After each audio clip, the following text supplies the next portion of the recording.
I'm Vincent Johnson from St. Mary's University in San Antonio. My book is Advanced Tort Law, A Problem Approach. There's always a question as to how one puts together advanced torts because basic courses, vary in their coverage.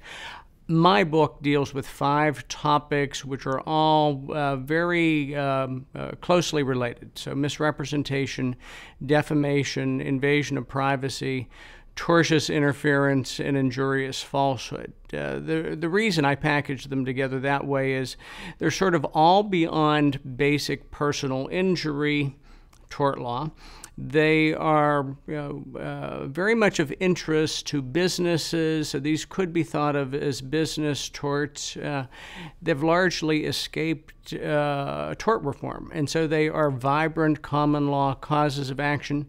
And then the way cases are litigated, it's not uncommon to see claims asserted under these 5 causes of action all together in the same case. The format of the book is problem-based, and this is, I think it is the best way for teaching upper-level courses, that students, don't want to stand and recite on cases. They do want to grapple with problems of the kind that the lawyers face in practice. So the book is set up so that there would be 8 to 10 pages of clear narrative text laying out the law, providing examples from recent cases, very efficiently dealing with the substantive material of advanced tort law. And then there would be a problem, and the problem would be perhaps a half page or a page in length. And so the way I teach the course is that the students will have roughly a 20-page assignment. There are 2 problems that are assigned, and when we come into class, we focus on those 2 problems.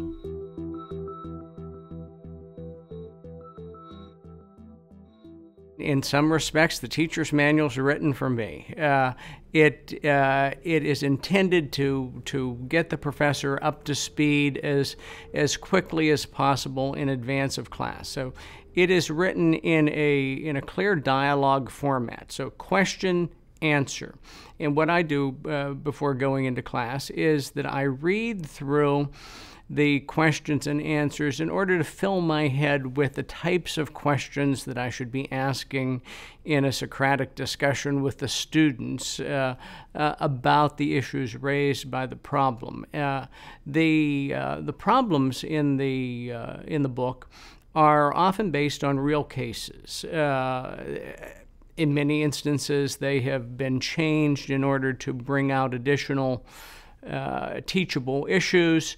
What I have done in the teacher's manual is to explain the background of the problem, if it's based on a real case, how the real case was similar or different, and then I quote in the teacher's manual material from the real decision that is pertinent to an understanding of the case. The idea in the teacher's manual has been to lay out a nice, clear, logical, step-by-step analysis for discussion of the problem.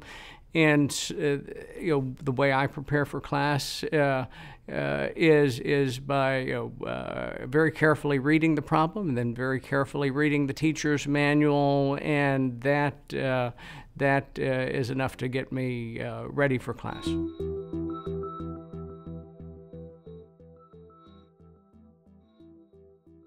I have PowerPoint slides that are available. They deal with all of the topics in the book, and I'm quite happy to provide those to professors.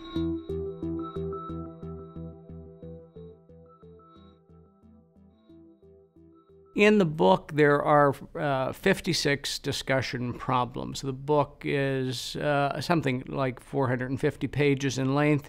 It can be used in a 2-credit course or in a 3-credit course. If the course meets for 13 or 14 weeks of the semester, you could do 2 problems a day.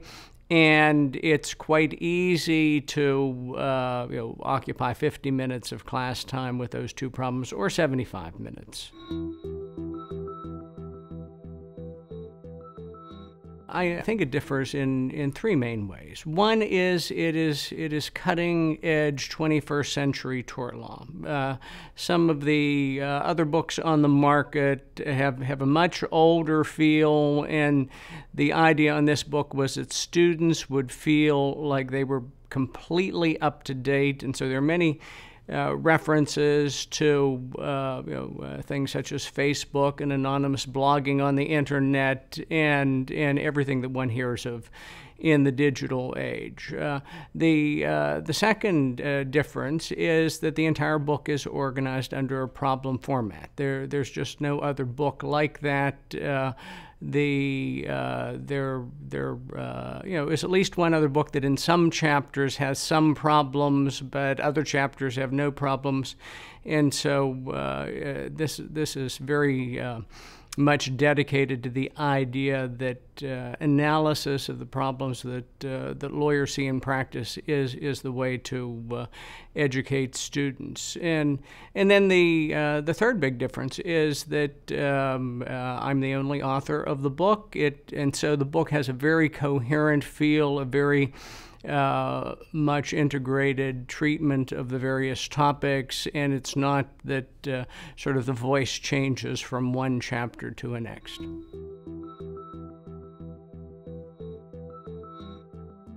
I love teaching the book, and I certainly hope the professors using it have that same reaction. If there's anything better than teaching torts, it's teaching advanced torts.